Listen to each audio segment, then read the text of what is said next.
일요일 4부를 기다리시는 분들 많습니다. 김차동 FM 모닝쇼 함께하고 계시고요. 4부 이 시간 아주 특별한 코너죠. 원광대학교 HK+ 동북아시아 인문사회연구소와 함께하는 찾아가는 인문학. 여러분은 귀만 빌려주시면 인문학 특강을 무료로 들으십니다. 이충훈 아나운서와 함께합니다. 어서 오세요. 안녕하세요. 반갑습니다. 네, 오늘 주제는요? 메가더 장군 하면 인천 상륙작전이 떠오르지 않습니까? 그렇죠. 근데 그 일본에서는 이 메가더 더글라스라는 인물이 거의 신격화되었다시피 했었습니다. 과거에. 근데 참 이상하죠. 왜냐하면 그 일본은 미국 때문에 패망했거든요. 맞아요. 예. 근데 미국 사람인데. 원자폭탄을 이제 투하하고 행복을 받아냈죠. 근데 그럼에도 불구하고 미국인 출신의 이 장군을 신격화했단 말이에요. 과연 어떤 이유에서 그랬을까? 네. 예, 오늘 그 시간을 한번 좀 가져보도록 하겠습니다. 네, 이충훈 아나운서와 함께 굿모닝 인문학 지금부터 시작입니다.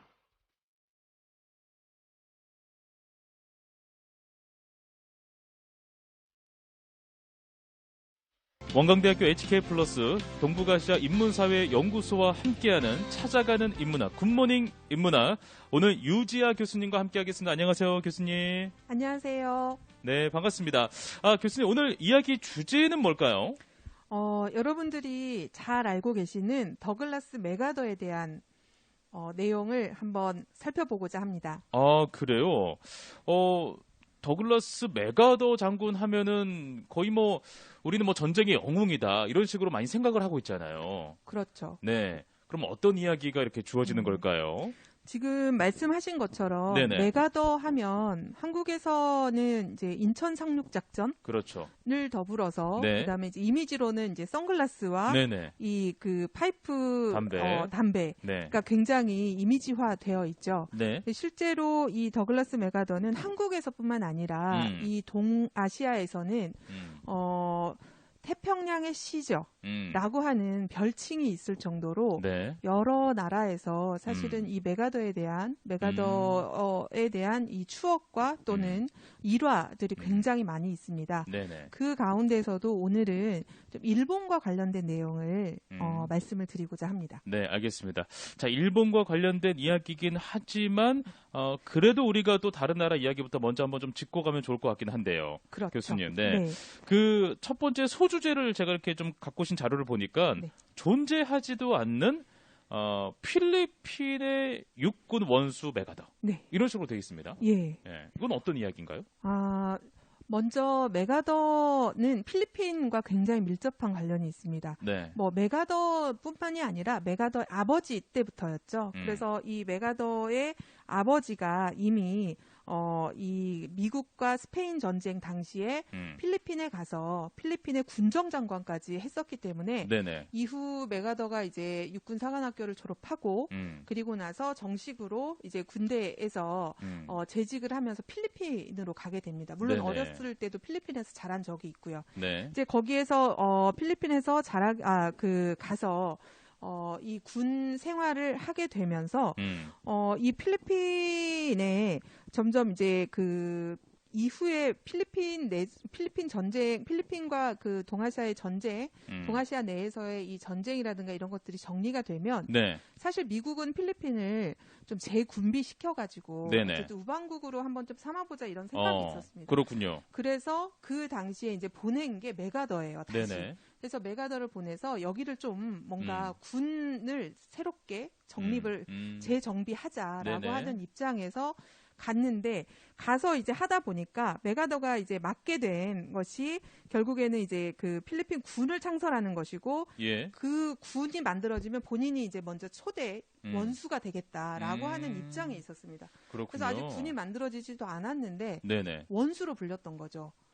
그렇게 이제 본인 선언하고 가서 그렇죠. 처음부터 된 계획을 거군요. 하고 가서 그렇게 원수라고 하는 그런 입장에서 아직 존재하지도 않는 군의 원수였던 거죠. 네, 원수는 이제 최고 사령관을 얘기하는 거고요. 그렇죠. 네. 알겠습니다. 네.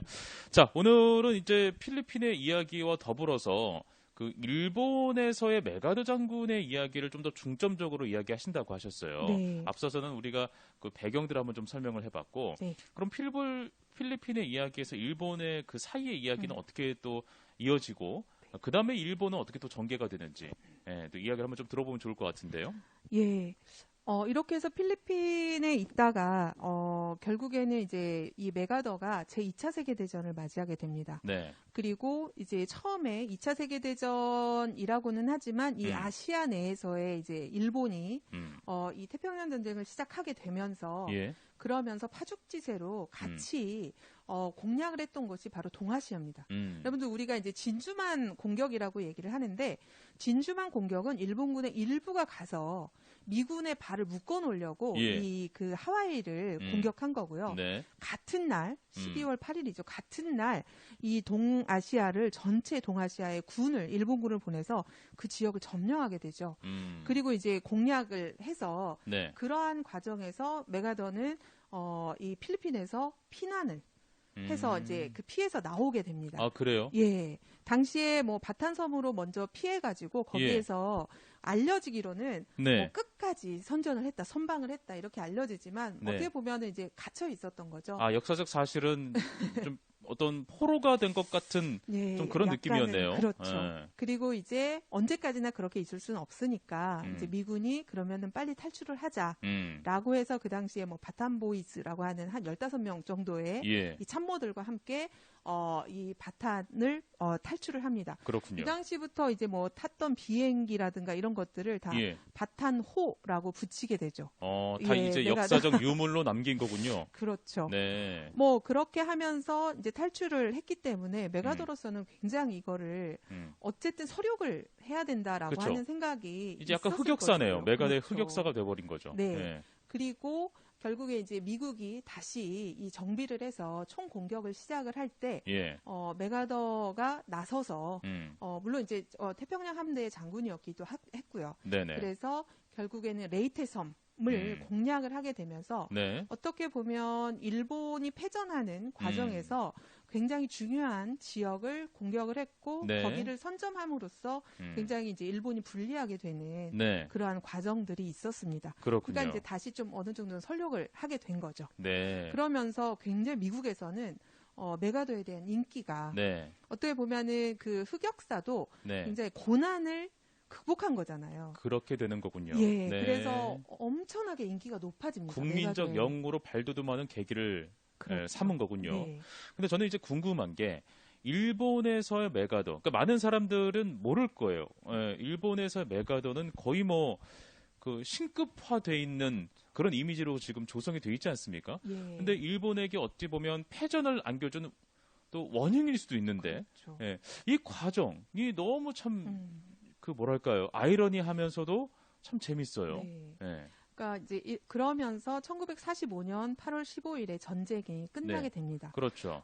우리로서는 전쟁이 끝난 거지만 일본은 패전을 맞이하게 된 거죠. 네네. 그러면서 연합국은 음. 일본을 어떻게 할까, 다시는 전쟁을 하지 못하는 국가로 만들어야겠다라는 예. 생각을 하면서 점령을 결정하게 되죠. 여기에 점령군 총사령관으로 오는 게 메가더입니다. 그러니까 일본에 1945년 예. 결국에는 이제 8월 28일에 네네. 가나가와의 아츠기라고 하는 비행장에, 해군 비행장에 네. 도착을 하게 되는 거죠. 네. 사실 이 당시에 이제 연합국이라고는 하지만 거의 미군이죠. 미국이 먼저 이제 들어오게 되니까 40만 명의 그 군인들을 데리고 들어옵니다. 이 당시에 같이 들어온 게 제5군과 제8군이에요. 예. 제8군 어디서 많이 들어보시지 않으셨어요? 제8군이요? 네, 예전에 용산에 있었죠. 아, 네. 한국 전쟁이 발발하면서 네네. 한국으로 넘어온 군대가 바로 제8군입니다. 그렇구나. 예. 그럼 먼저 일본에 그렇죠. 가 있었던 거군요. 점령군이었습니다. 아, 네. 일본의 점령군으로 갔던 게 제5군은 행정 군대였고요. 제8군이 네. 결국에는 이제 이 전쟁을 할 수 있는, 수행할 수 있는 네. 그러한 군대였던 거죠. 그래서 네네. 한국 전쟁이 발발하면서 미국이 참전하기로 결정을 하고 연합군이 참전하기로 결정하면서 들어온 게 바로 제8군입니다. 아, 그렇군요. 그래서 제8군의 사령부가 여기 있었던 거고요. 네네. 얼마 전에 뭐 진주군 뭐 이런 얘기를 했는데 네네. 그런 의미에서 봤을 때는 점령군인 거죠. 그리고 당시에 미국이 들어왔을 때 일본을 점령한 것이 아닙니다. 네네. 극동 아시아라고, 지금은 극동이라는 말 잘 쓰지 않죠. 네네. 미국의 입장에서 그 본 위치이기 때문에 잘 쓰지 예. 않는데 극동군이었던 거예요. 그렇군요. 그 지역을 다 점령하겠다라고 하고 들어온 네. 겁니다. 그러니까 한국까지 포함이 된 거죠. 그렇군요. 그래서 저희가 점령을 당한 거죠. 네. 예, 점령 통치를 저희도 당한 겁니다. 맞습니다. 예. 그러면 교수님, 네. 사실 점령군이 이렇게 뭐 다른 나라에서 우리나라로 만약에 들어온다고 한다면 네. 그 점령군을 환영하진 않잖아요. 그렇죠. 어떻게든 그 점령군을 밀어내려고 하고 국민적인 분노도 삼았을 텐데 네. 어떻게 해서 일본은 그 점령군을 받아들이게 되고 환호하게 된 것일까요? 그렇죠. 그게 그 과정이 상당히 좀 궁금해요. 처음에는 무서웠습니다. 네. 그러니까 태평양 전쟁을 치르는 과정에서 굉장히 소문도 많았고요. 네. 일단 일본 군이나 일본 정부의 입장에서는 미군은 굉장히 흉악하다. 네. 뭐 보는 여성들은 다 잡아다가 네. 이제 뭐 그 레이프를 한다거나 네네. 뭐 이런 소문들이 굉장히 많았습니다. 실제로. 그래서 그러니까 그 미군이 들어올 때 이제 어떻게 행동해야 되느냐, 뭐 집에 있어야 된다, 뭐 이런 그 얘기들도 있었고요. 네. 그리고 이제 또 받아들일 수 없잖아요. 실제로 일화로 이제 미군이 쫙 그 트럭이나 이런 거를 타고 지나가면 네. 일본군들이 거기에 대해서 어떠한 그 반항은 할 수가 없기 때문에 그렇죠. 도로를 보지 않고 반대쪽을 봤다고 합니다. 네. 네. 아예 쳐다보질 않는 그렇죠. 거예요. 그걸로 쳐다보질, 이제 예. 반항을 하는 거군요. 그렇죠. 예. 그런 정도였다고는 하는데 일단은 미군은 처음에 들어왔을 때부터 메가더가 처음에 들어올 때부터 많은 생각을 했었던 것 같습니다. 그러니까 결국에는 이 나라를 전쟁을 더 이상 못하게 하겠다라고 하는 거. 예. 그러면 그걸 어떤 식으로 해야 될까라고 하는 것에 방점을 찍었고요. 예. 그 주요한 단어가 바로 민주화였습니다. 민주화. 네. 그래서 들어오자마자 이제 했던 것이 네. 뭐 여성 참정권이라든가 뭐 이런 것들을 그 다음에 교육권이라든가 네. 교육이 가장 컸습니다. 그렇군요. 그러니까 그 전까지 군국주의 교육, 천황만세 네. 뭐 이런 교육을 시키던 것을 네네. 그것을 이제 뭐 역사 교과서라든가 왜 그 당시에 이제 우리가 하는 뭐 국민윤리 같은 네네. 그런 거를 없애고 예. 좀 더 세계사, 아하. 세계 지리. 네. 그래서 여러분들이 앞으로 세계에 공헌할 수 있는 인재를 만들겠다라고 하는 교육 목표를 가지고서 교육 제도를 다 바꿉니다. 서구적 민주주의 교육을 그렇죠. 제대로 도입한 거네요. 그렇죠. 네. 이것이 굉장히 많이 그 영향을 미쳤던 것 같습니다. 네네. 그러니까 일본 국민들은 사실은 반항은 했지만 그동안의 전쟁이 너무 길었거든요. 네. 그러니까 이제 전쟁이 끝나고 미군이 들어와서 좀 더 위험해질까라고 했는데 뭔가 민주화라고 하는 뭔가 것이 좋아지는 것 같이 보이기도 네. 하고. 네. 그러다 보니까 메가더 장군이 대단하다. 미군이 참 좋다. 네. 라고 하는 생각을 점점 갖게 된 거죠. 그러다가 또 한 번의 사건이 있었죠. 메가더가 또 누구를 만나지 않습니까? 네. 네. 맞습니다. 여기에서는 이제 정말 중요한 것이 메가더가 또 만났던 게 일본의 천황. 우리가 네. 이제 일왕이라고 하는데. 우리는 일왕이죠. 그렇죠. 네. 저는 이제 이게 공식적인 저희가 라디오 방송이기도 하고 네. 이거를 어떤 뭐 존경이나 이런 것이 아니라 우리가 영국의 여왕을 여왕이라고 하듯이 네네. 그냥 그 대명사라고 네네. 할까요? 외교부에서도 저희가 이제 그렇게 지침이 이제는 내려왔습니다. 이게 네네. 어떤 다른 의미를 담지 말자. 아주 네네. 담백하게 객관적으로 불러준다. 그러니까 일본에서는 그렇게 불러주니까. 그렇죠. 그게 네. 명칭이니까요. 네네. 저희가 일왕으로 하는 것보다는 네. 그런 의미에서 저는 이제 쓰겠습니다. 어쨌든. 네. 그래서 히로히토를 만나게 되죠. 근데 히로히토라고 하는 인물은 실제로 일본에서 뭐 전쟁 그 당시에는 너무나 내각의 모든 명령을 다 받았다. 네네. 결정하는 대로 따랐다라고는 하지만 히로히토는 실제로는 그렇지는 않습니다. 본인의 의지가 굉장히 컸죠. 히로히토 이제 전쟁에 천황인 대한. 거죠. 그렇죠. 네네. 히로히토 천황은 성이 없습니다. 음. 어쨌든 이름만 히로히토만 있는 거니까. 그래서 이 사람은 본인의 의지가 굉장히 컸던 거예요. 근데 이제 이 부분을 과연 전쟁이 끝나고 나서 전쟁 범죄자 처벌을 어떻게 할 것인가입니다. 네네. 사실 우리가 2차 세계대전 끝나고 나서 추축국들, 네. 이탈리아, 무솔리니라든가 독일의 히틀러는 다 죽었잖아요. 네. 히로히토만 남은 거예요. 그렇군요. 이 사람을 어떻게 할 것인가라고 하는 게 어떻게 보면 세계의 주목을 끌었죠. 어허. 일본 국민도 그게 너무 네. 어떻게 될 것인가가 관심이었군요. 예. 네. 그리고 또 더군다나 일본 국민에게는 신적인 존재였기 때문에. 네네네. 그런데 이 사람과의 만남이 성립이 됩니다. 어허. 이게 이제 한 달 정도 지나서였는데요. 예. 결국에는 이제 1945년 9월 27일에 히로히토가 메가더를 방문하겠다. 먼저 방문하겠다고 한 겁니다. 일본 내에서는 있을 수가 없는 일이네요. 그렇죠. 그러니까 우리나라 지금 이 청취하는 분들은 그게 뭐 어때서라고 하지만은 일왕은 어찌됐든 당시에 그 천황은 일본의 신적인 존재였기 때문에 누군가를 만나러 가는 것이 그런 일이 있을 수가 없는 일이었죠. 그렇죠. 천황을 만나러 오는 건 있어도. 사실 메가더 참모들이 메가더에게 천황을 한번 만나야 되지 않겠느냐라고 하는 얘기도 몇 번 했었거든요. 네네. 근데 메가더가 굳이 그렇게 해서 일본 국민들의 그 뭐랄까요, 이 그 천황에 대한 이런 부분들을 건드릴 필요가 없다. 그러니까 민심을 건드릴 필요가 그렇죠. 없다. 왜냐하면은 만나러 가거나 오거나 어쨌든 메가더가 그걸 이끌었으면 이제 반발이 있을 수 있거든요. 그렇군요. 감히 천황을 뭐 이런 식의. 그런데 이제 오겠다고 한 겁니다. 예. 사실은 9월 27일에 와서 회견은 한 35분 정도였는데 아쉽게도 이 부분에 대한 기록은 남아있지 않습니다. 네네. 처음부터 그거를 이제 비밀리에 하기로 하고 이제 그 진행을 했었고 서로 얘기를 하지 않았죠. 나중에 메가더가 80세 넘어서 회고록에 그런 얘기만 했습니다. 예상외로 와서 모든 책임을 본인이 지겠다라고 하는 얘기를 했다라고 하는데 그것 또한 훗날에 메가더의 그 회고록에 남아있기 때문에 명확하지는 않습니다. 그렇죠. 사실관계를 파악할 수는 없죠. 그렇죠. 대신에 이제 당시에 이제 회견이 끝나고 나서 사진이 남아있죠. 여러분들이 이거를 보시는 분들께서는 인터넷에 한번 찾아보시면 금방 나옵니다. 그리고 워낙 유명한 사진이었고. 둘이서 이제 사진을 찍었는데 메가더가 한 183cm입니다. 네, 키가 크죠. 히로히토가 한 165 정도예요. 예. 당시에 이제 일본 평균 그 신장이라고 하는데 남성들의 그 정도인데 일단은 키 차이도 있었고요. 여기에서 굉장히 이제 특이한 게 보면은 메가더는 다 이렇게 손을 이렇게 짚고 뒷짐지고 사진을 찍고 있네요. 보니까.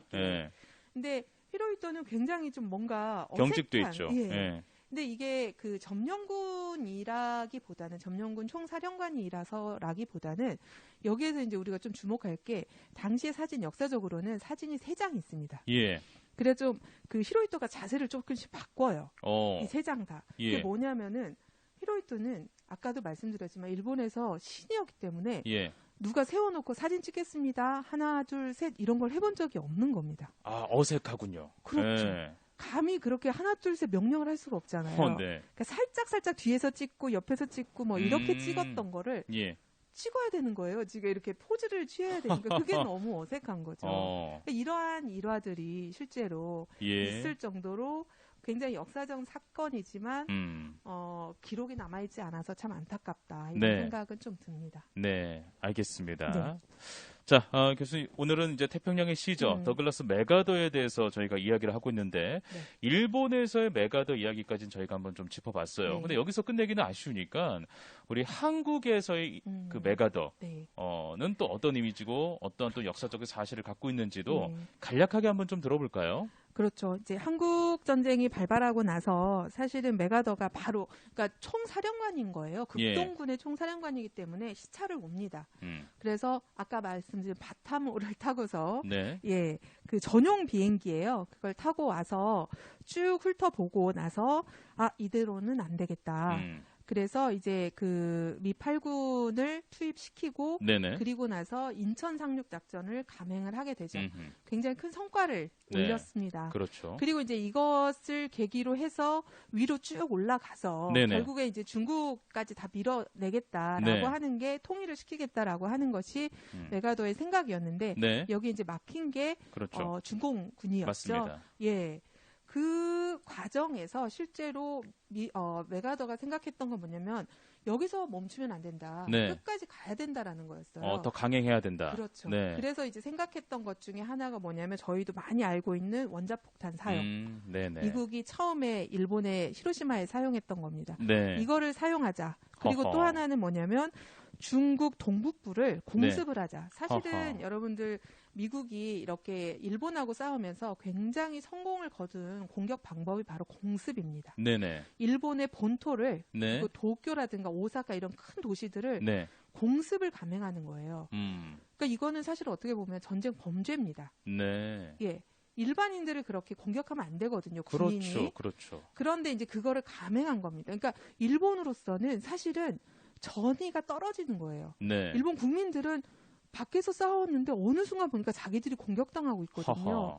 그러니까 이런 부분들이 있었는데 이거를 하자는 거였습니다. 아하. 그래서 좀 굉장히 반인륜적인 어떤 주장이었네요. 그렇죠. 네. 그래서 이제 그 미국 정부와 대립을 하게 되고 네. 특히 트루먼 그 당시에 대통령과의 또 정치적인 그런 부분도 있었기 때문에 네. 대립을 하게 되면서 결국에는 이러한 의견들이 다 부결되고 메가더의 의견이 부결되고 1951년 4월 11일에 네. 사령관 지위에서 해임이 되는군요. 예, 결국 한국 전쟁을 계기로 해임이 되는 거죠. 네네. 알겠습니다. 네.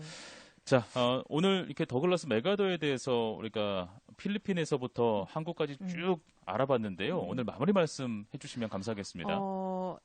어떻게 보면 그 신적인 존재가 일본인들이 의지했던 그러한 천황이 신이었다고 한다면 히로히토가 그 당시까지 이러한 존재가 좀 바뀌었다는 그러한 생각이 들 정도로 결국에는 이제 이 메가더에 대한 의지, 그런 것들이 굉장히 컸었다라고 하는 것을 볼 수가 있죠. 이거는 지금 현재도 아마 동아시아에 우리나라도 그 인천에 가면은 이제 동상이 있잖아요. 그렇죠. 일본에도 그러한 동상이나 이러한 그 기념 할 만한 메가더를 기념할 만한 이러한 여러 가지 그러니까 그 물건들이 있는데 이런 식으로 남아 있는 것이 아닌가라고 하는 생각이 들고요. 실제로 이런 실체를 우리가 좀 앞으로는 더 잘 자세히 들여다봤으면 좋겠다라고 하는 생각이 듭니다. 네, 알겠습니다, 교수님. 네, 저도 오늘 역사 공부를 이렇게 같이 한 느낌이어가지고 뭔가 좀 많이 배운 느낌이에요. 예, 감사합니다. 고맙습니다. 자, 오늘 원광대학교 HK플러스 동북아시아 인문사회연구소와 함께했습니다. 찾아가는 인문학 굿모닝 인문학 유지아 교수님이었습니다. 오늘 고맙습니다. 예, 감사합니다.